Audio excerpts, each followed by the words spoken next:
Hello and welcome back to our No Such Thing as a Fish Comic Relief Marathon. We are about to start our third fact. If you're just joining us now, this is a 20-hour-long live stream video podcast. Usually we would do 4 facts, but this time we are doing 35 facts in one big go to celebrate 35 years of comic relief. And to help us do it, we have invited 35 of our friends to come along and do the facts with us. So we are now moving on to fact number 3, and we are so delighted, so honored that we are going to be joined by the founder and conductor of the Kingdom Choir. This is the choir that sang at Harry and Meghan's wedding. If you remember watching that, this is the person behind it all. Ladies and gentlemen, welcome for fact number 3. It is Karen Gibson. Hey! Hi, Karen. Hi. Love to be here. Thank you for having me. This is very exciting. I've never done it before.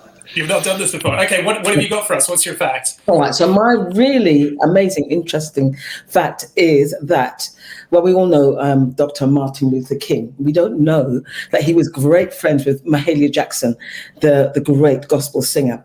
And when he was down, when he was feeling upset, some people say depressed maybe, he would call her up, have somebody call her up and get her to sing to him down the phone.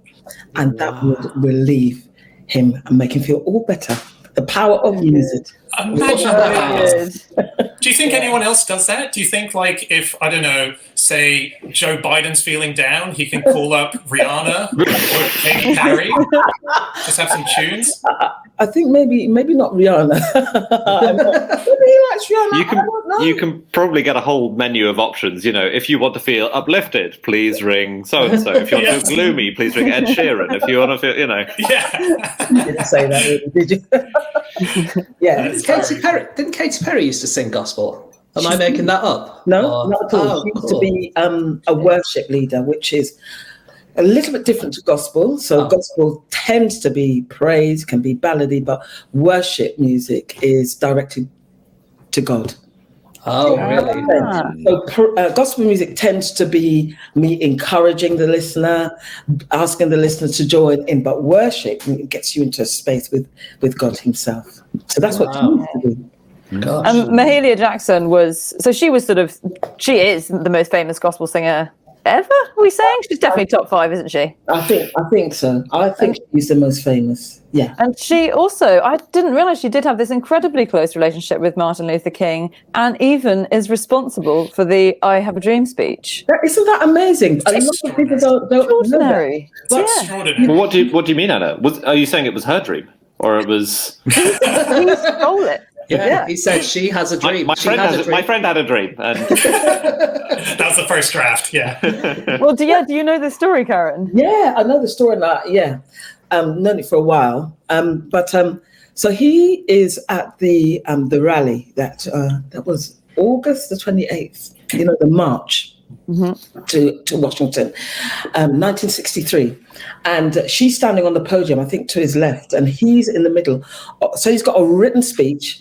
And he's in the middle of this speech, and all of a sudden she yells out, "Tell them about the dream, Martin. Tell them about the dream." Did you hear that American accent? It's good.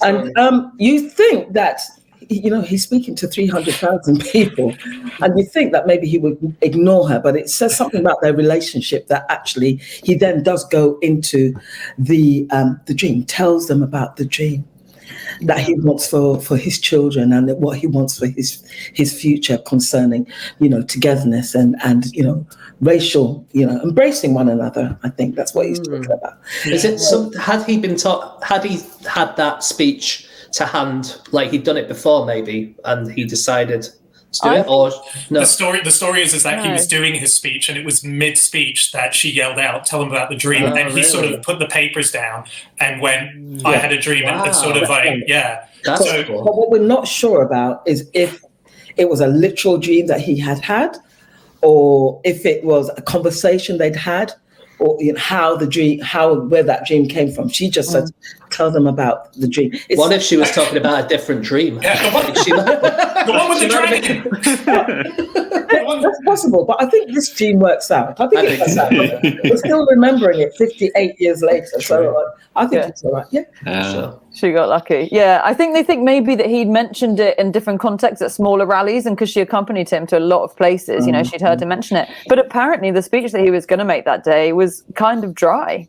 Didn't have any of this. Well, I mean, it was still. He was a famously dry speaker, wasn't he? Yeah, he was famously dull. Couldn't really hold a crowd. I'm not going to say it was dry or it wasn't dry, but because I actually met the speechwriter. No! Wow! Really?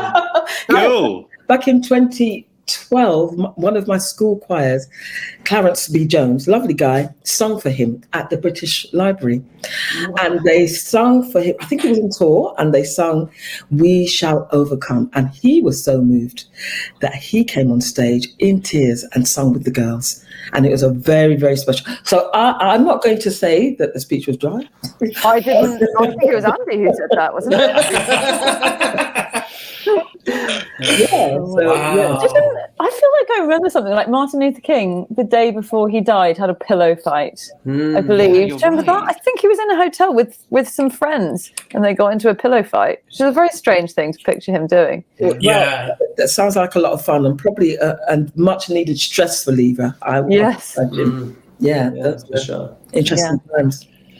So there's been a lot of famous people, like as James was saying, Katy Perry. I did think as well was a gospel singer, but a few people I didn't realize. MC Hammer began in gospel. Really? Yeah. And he was in a band, wasn't he? He was in the Holy Ghost Boys, I believe they were called, and he kind of left it. And we don't really know him because obviously we know him for his Hammer Time. We know him for his trousers, which absolutely inspired the Aladdin trousers in the original Disney cartoon. Literally was the inspiration. And also, we found out not too long ago that it turns out MC Hammer doesn't like hammers. He's supposedly, he says he finds them a scary prospect. Hammers, yeah. Okay, this is interesting. This is all news to me.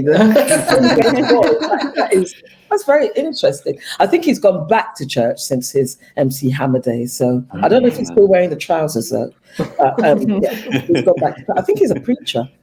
Is he? So.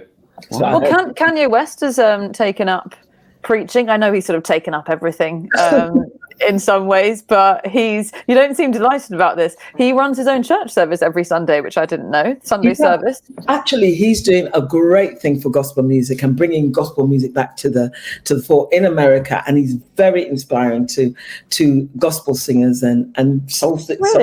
Yeah, over here, very. We love him, and he's very creative, very inventive. The choirs look good; they sound amazing. So there's been this thing about gospel choirs maybe dying out, but he's really helped to bring them back to the fore again. So I love what he's doing. I support him. Yeah, it's there's an amazing, if anyone wants to see a sort of behind the scenes insight into his Sunday service.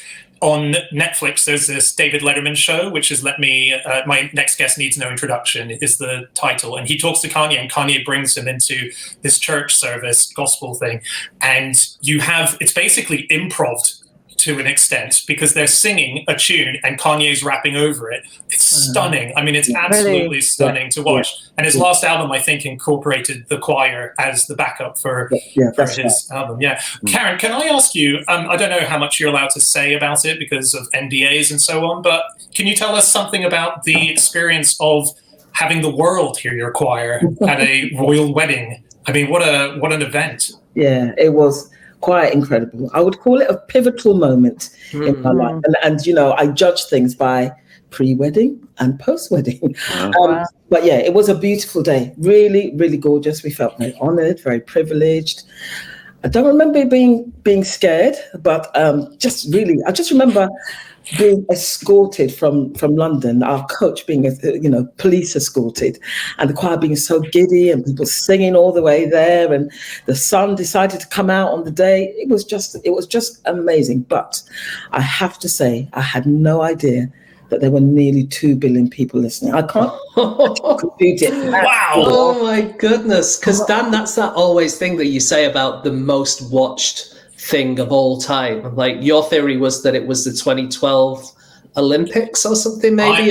Yeah, no. I had a theory about the biggest laugh that was it. on Earth. Yeah, and actually, the sketch written by the hands of a man who we're going to have on later on in the show, Richard Curtis himself. But there was a moment in the 2012 Olympics where obviously the world was watching, and with comedy, it's all spoken, doesn't translate directly to other languages. We all know that. But physical comedy really is the universal language. And there's a moment when Chariots of Fire is playing in the orchestra and you hear the dum dum dum dum dum dum dum moment on the keyboard, and the camera pans up and suddenly Mr. Bean is sitting there.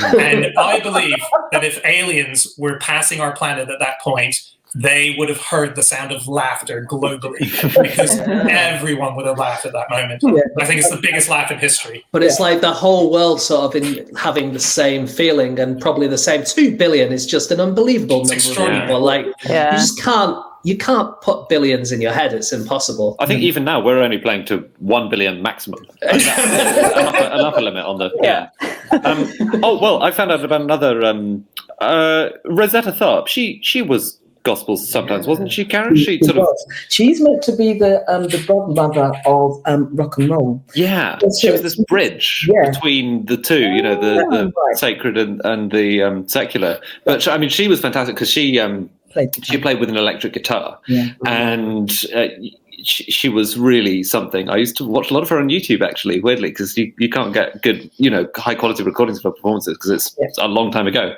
But her wedding, in fact, her third wedding was in front of 20,000 paying customers in a baseball stadium in Washington. This is so cool. This is 1951. She basically had been married twice before, and she decided the third wedding, she wanted to make it a gig. In fact, I'm not sure if there was a groom at the time she decided she wanted to play a baseball stadium. she found a guy called Russell Morrison, and they did get married. And the reverend at the time asked all 20,000 people in the audience if anyone knew of any reason why these two people shouldn't be married. And then she played the electric guitar, and they went until midnight. And that, I think, was the first time, perhaps the first time any solo artist had played a baseball stadium like that in America. It was a huge first. Yeah, stadium rock didn't exist, did it? And rock didn't exist. So because rock and roll music, she was described, according to Billboard, they described her as rock and roll music, and that was 13 years before the first use of rock and roll in the Oxford English Dictionary to mean what we know it to mean today. So people called her rock and roll. I think rock and roll originally, it was to do with being on a ship, and then I think it meant sex, didn't it? Like it was a word for sex. I think it was used, and then it was used in much more religious music, and it was about rocking and rolling in spiritual ecstasy kind of thing. And then I find it so funny that it then went from being gospel to being rock and roll, which then people started accusing of being satanic and evil. That weird phase in the 70s when everyone thought if you listen to everything backwards, it was a message from the devil.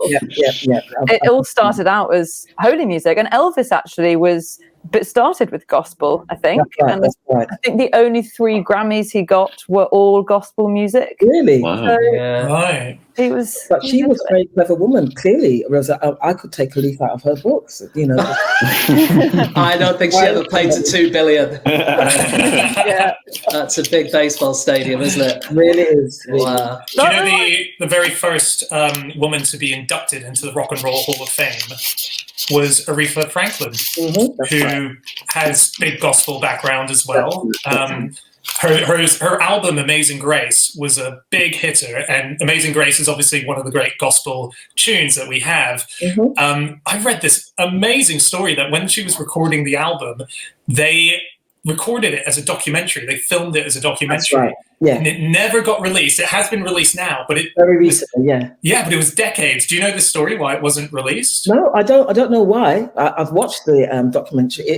What's it like? Is it? Say that again, sorry. What is it like? Is it a good doc? Yeah, it's amazing, fascinating. You really get an insight into how she lived and the dynamics within the church and with her dad. Her dad is a fascinating man. Really, yeah. What was he then? What was He was the pastor of the church. All right.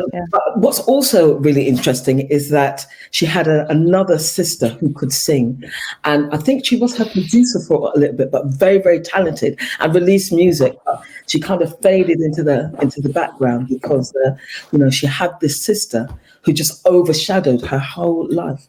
Oh, really? Tough. That is tough. I think It is tough. Anna, you've got a sister, and you are definitely the more famous of the two. So don't go around saying, "Oh, it's so tough." But... Oh, and I'm extremely sympathetic towards her plight, poor girl. I think she's very comfortable with it. Just a tiny thing about this Aretha Franklin documentary. The reason it spent, I think it was decades, not making it to the screen is because when they filmed it, they failed to use a clapperboard for the sound. Now, in movies where they all come out and they go roll and they do that moment. Yes. So they weren't able to sync up the sound with it because there was so many fragments of different bits of material that it was too much work. And they went, the guy just went, I just can't do this. And so it was only when the person who bought it up in the end took on the challenge of sitting down that we now have it. So that was the only reason. A clapperboard was missing. Wow. They didn't have a clapperboard. Can't someone just... Yeah. That's what they just didn't do it. What? Yeah. They dropped the ball. Come on. So they use new technology to make it happen then, to get the documentary out there then? I think it was a very laborious effort by them to do it. Yeah, I think it took a long, long time. Andy's actually just gone to do it now to do the second half of the documentary. We did lose a lot. We've lost a lot of gospel stuff from the early days of gospel, actually from the main era of gospel, haven't we? I read 75% maybe of all recordings have gone. Lots of reasons. Is it all the clapperboard thing? It's well, it's just weird. I mean, we have lost a lot of material, but I mean, to be honest, there's a bit of racism in it, in that they kept a lot of the white people's music and not the black people's music. There's kind of the religious side of it as well. Like for some reason, there was something about not wanting to keep all the religious music, if you're not part of that religion. So yeah, we've lost so much stuff from the early days. Are you talking about America? In America, yeah, I should say in America. That's true. Yeah. Aretha Franklin. This is lowering the tone. Always had a handbag on stage. This is a famous thing about her, which I didn't actually know, but quite a strange thing to do, I think. Do you know why she did it? Yeah. So there must have been something in there that she needed. Yeah. It was just the most practical reason ever. Did she? Was she like Mary Poppins, and she could take her mic stand out of it? Yes. Just like a whole gospel choir. Come on, let's do this. You're up next. No, she was. She started out as a Margaret Thatcher tribute act, didn't she? I think that was why, and that's why she always had the handbag. Ridiculous. Karen, do you have the actual answer? Yeah, she used to keep money in her bag and take money on the stage. Huge amounts. Yeah. Just didn't want it to get nicked. So instead of being paid in cash, so we get like 20 grand in cash and then pop it in her handbag and have to keep it on the stage. So huge concerts and huge concert halls, she'd have to keep moving her handbag around so she could keep an eye on it. So funny. Wow. So weird. Nobody twigged. That's what was in the bag. Nobody kind of... Nobody twigged. If someone in the front row should have, got on that one. I'm surprised no one tried to, like when we do gigs and we have our little bits of paper with our facts on, and you just kind of leave them to the side. People just steal those little bits of paper. So you'd have thought people would go for their handbags. Yeah. Amazing. Maybe she had a better class of audience than we do, Jane. She did. I saw her do a performance, and I encourage everyone to watch this on YouTube. Sometime after 20 hours, don't disappear on us now, but she did a performance for Carole King's big night at the Kennedy Center in Washington, D.C., where she came out and she sang Natural Woman. She comes out, she sits at the piano, she takes her she's got a big fur coat on, she has a bag, and she starts playing the piano. Carole King is freaking out because she can't believe that Aretha's behind the keys, and she starts slow and she's going good. And then she gets up, and I swear to God, I've been to a lot of concerts, and I've seen a lot of music online. I have never seen someone rip the roof off in 3 minutes flat in the way that Aretha Franklin did with that song. And she takes her coat off near the end, and she's like just shaking her hand in the air, and the audience is going bananas. Obama's crying. That's right. Michelle's like, yes. Yeah. Carole King is passed out, basically. It's heaven. I'd have loved to have been there. That must have been incredible. Have you met some of your heroes, Karen, whenever they came to the UK? Not singers. Well, yes, Andrew Crouch, but I'm not sure if you know him. He was crossover, very, very famous gospel singer. I met Nelson Mandela. Did you? What was the context? Bumped into him, or was it? No, we were singing for him, actually. We were singing for him at the London School of Economics with Joan Armour Trading. And what? Yeah. Wow. Yeah. So we were surprised, and he had done this talk. And after the talk, the curtains go up, and there we are, this gospel choir, and we're singing a song for him that's specially written for him by Joan Armour Trading herself. And then he comes up on stage and dances with us. It was so amazing, really great. Yeah. Wow. Good dancer? Well, yes, in his way. Okay, we know what that means. Freeze me. Karen, can I ask you a question? Years ago, when Whitney Houston sadly passed away, I tuned into the live streamed funeral that she had, and there was a huge gospel choir because she was raised gospel as well, wasn't she? And I believe her mother was still running or part of it.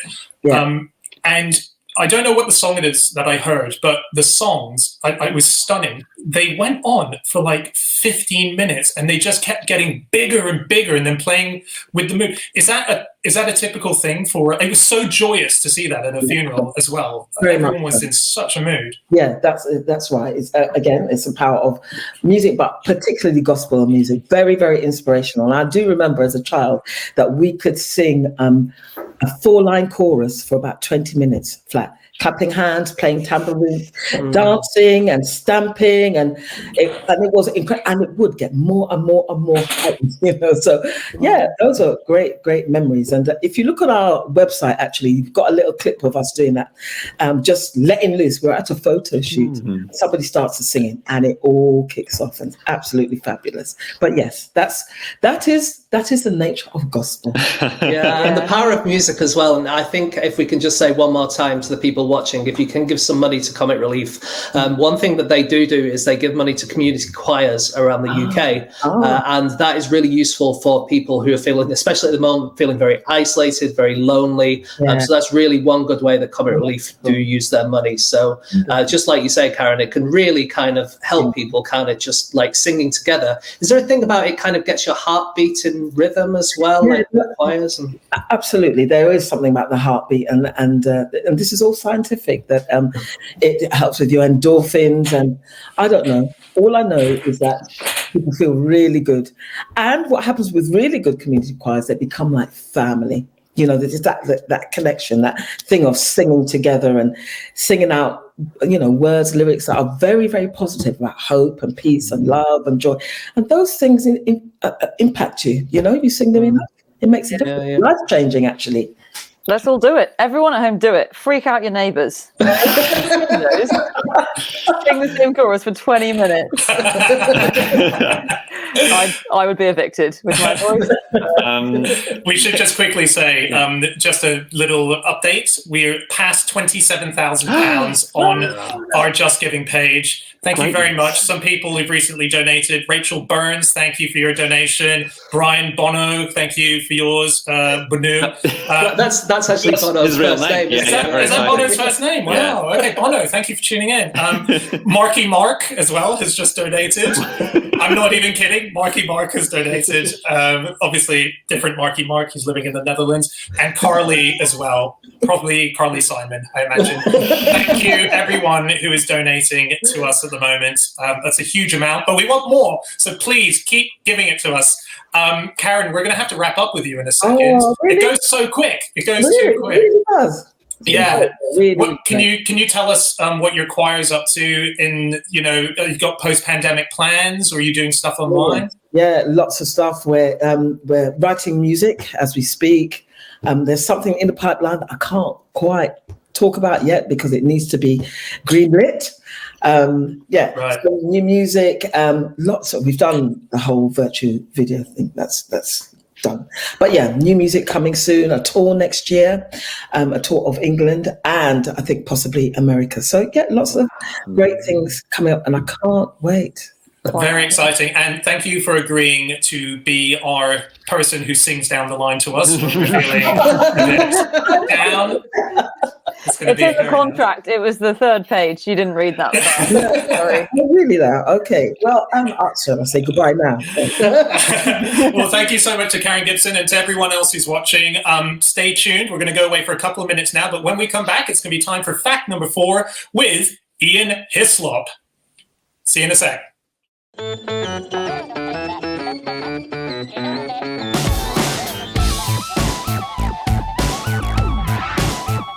Hi everyone, well I have just woken up 2 days after we did that Comic Relief 20-hour marathon. I really hope you enjoyed the video that you just watched. There's plenty more where that came from, so do watch them all.